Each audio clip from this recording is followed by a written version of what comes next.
Sienna Miller allegedly helping the feds take down Diddy, and the internet is gagged. Sienna Miller, Hollywood's soft-spoken boho icon, just made an alleged power move so cold it has the internet clutching its pearls.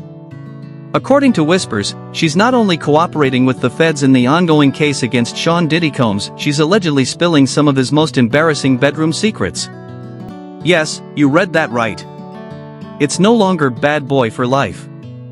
It's giving bad performance for life, allegedly, of course, but let's rewind. While Sienna never publicly confirmed a romantic relationship with Diddy, blind items and insider gossip have whispered about their alleged past for years. Now, rumors suggest she's stepped forward as a quiet but significant witness in the federal investigation into Diddy's alleged misconduct, and what she shared is turning heads. We're not just talking celebrity gossip or spicy pillow talk. Allegedly, Miller recounted a particularly humiliating experience with Diddy, one that involved erectile dysfunction and what she claims was an attempt to smear her name afterward. The story goes like this: after years of Diddy pursuing her, Miller finally gave in and agreed to go on a date. By then, she was already an A-lister, and since she wasn't in the music industry, Diddy held no real power over her career. They went out a few times, and during one encounter, ended up in bed. But, allegedly, things didn't go as Diddy had hoped. According to the whispers, he couldn't perform, reportedly due to excessive partying, and was left feeling embarrassed. Instead of owning it, he allegedly tried to flip the script, telling anyone who would listen that Sienna was boring in bed. Big mistake. Sienna reportedly didn't retaliate publicly at the time. She didn't need to. But that smear campaign? It allegedly left a deeper wound than people realized, triggering what some claim was a form of PTSD. And now, with Diddy under federal scrutiny for a laundry list of alleged abuses, coercion, and trafficking violations, Sienna might be playing her final card. Quietly. Precisely. And with receipts, according to blind items and unconfirmed sources, Miller tipped off investigators not just about her own experience, but also about Diddy's alleged erratic sexual behavior, control tactics, and his long-term dependency on substances, all of which, if true, could speak to a broader pattern of manipulation and abuse. Her alleged contribution might be part of a much larger picture the feds are trying to piece together, one where coercion and excess go hand in hand, and it's not just about one night in a hotel. Sienna, by these accounts, allegedly described Diddy as someone who constructed his entire public image around hypersexuality, dominance, and alpha male energy, only for that image to crumble when faced with a woman who couldn't be manipulated or silenced. Now, before we go any further, it's worth repeating, all of this is alleged. But let's be real, the timing is eyebrow-raising.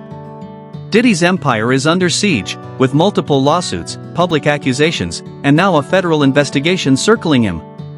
And if the whispers are true, Sienna's account may have helped accelerate it. It's poetic in a way. The same man who built a legacy on power, image, and bravado may be undone by a woman who never needed his spotlight to begin with. Miller was never chasing clout. She wasn't looking to ride coattails. She had access, credibility, and options. And according to the rumor mill, she watched, waited, and held her silence until the moment finally came to set the record straight. Her alleged revelations reportedly include details that aren't just salacious, they may be relevant to a federal case. If Diddy's alleged dysfunction and control issues were part of a broader pattern of coercion, then even the most personal, embarrassing details might carry legal weight. In this context, performance problems aren't just gossip, they could be clues to larger mechanisms of manipulation, especially when combined with the allegations of substance abuse and control during group events and freak-off parties. In essence, what Sienna may have shared isn't just embarrassing. It could be part of a roadmap pointing to behavior that investigators are trying to link together, behavior that goes beyond celebrity missteps and into the territory of potential criminal activity. It's also a reminder of how the entertainment industry operates, or used to. For years, image reigns supreme. Diddy sold himself as a hypersexual mogul, the ultimate alpha male, surrounded by women, wealth, and control. But if the allegations are true, the reality couldn't be further from the fantasy. And that's the part that really hits.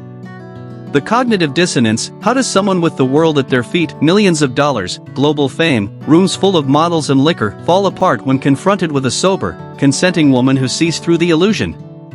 How does the man who flaunted dominance allegedly crumble in private, only to try and regain power by trash-talking the very woman who gave him a chance, the same man who spent decades cultivating a mythos of masculinity and dominance allegedly couldn't handle a woman who didn't play along.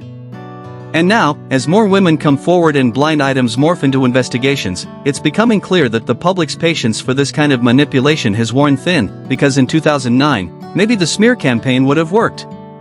Maybe the media would have labeled Sienna difficult or boring, and moved on. But this is 2025, the age of receipts, exposés, and consequences. People are asking questions. They're looking closer. And for once, they're listening to the women who were once dismissed or silenced. And Sienna? She's not doing interviews. She's not hopping on live streams or making tearful videos. She's allegedly doing something far more powerful, talking to the right people behind closed doors, letting the truth unfold on its own timeline. If true, her alleged decision to speak up isn't just personal revenge, it's a form of justice.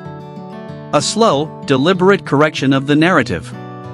And it speaks to a larger shift in culture, one where image no longer shields behavior, and where power no longer ensures silence. Now, to be fair, some might argue, why are we clowning Diddy for bedroom failures when there are bigger issues at stake? And that's a valid question.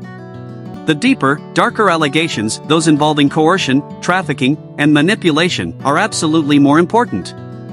But the alleged bedroom dysfunction and subsequent smear campaign aren't just petty jabs. They're symbolic of a larger problem. A man allegedly so obsessed with control and ego that he couldn't even take accountability for a private moment gone wrong. Instead, he allegedly tried to destroy a woman's reputation to protect his own. And that, in itself, speaks volumes. What makes this even more damning is the broader context. Diddy isn't the only one who thrived under the protection of silence. Hollywood has long prioritized power and image over truth. But now, that silence is breaking. The women are speaking. The investigators are listening. And the myth is unraveling. So, what do we make of it all? Do we believe that Sienna really shared everything with federal investigators? Is this the end of Diddy's mythos, or just another twist in a long saga of alleged manipulation? Should we even be focusing on performance issues when the legal allegations are far more serious? Or is this part of the pattern, a pattern where ego, dysfunction, and power intertwine? One thing's clear, the facade is cracking. The fantasy is losing its grip. And the quiet women, the ones who were underestimated, dismissed, and whispered about, are finally being heard. And whether or not Sienna Miller turns out to be the final boss in this story, one thing's for sure, the game has changed.